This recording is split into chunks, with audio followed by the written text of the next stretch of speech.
let's solve this beautiful exponential equation in a radical form. To solve this, we have to rewrite this into an indices form.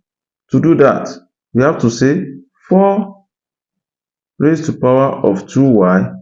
Now, this is the cube root. Cube root means raised to power of 1 over 3. This is standing for the cube root, is equal to 8. Now, under indices, when you have a raised to power of n into m, so it means this will multiply this, so it means a raised to power of n times m. Applying that here, so we have 4 raised to power of 2y times 1 over 3. That's 2y over 3 is equal to 8.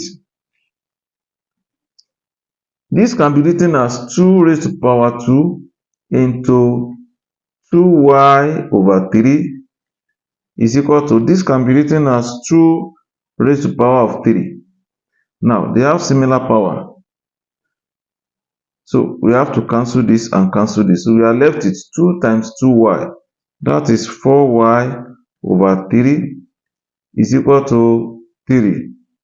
By cross multiplication, this 3 comes here, 4y is equal to 3 times 3, that's 9. So we divide both sides by 4. So it means our y is equal to 9 over 4, which in essence means 4 in 9, that's 2, whole number 1 over 4. This is our final answer. Hope you enjoyed this video. If you enjoy it, follow for more videos like this, subscribe to our channel, share with friends, and press the bell icon. Thank you and God bless.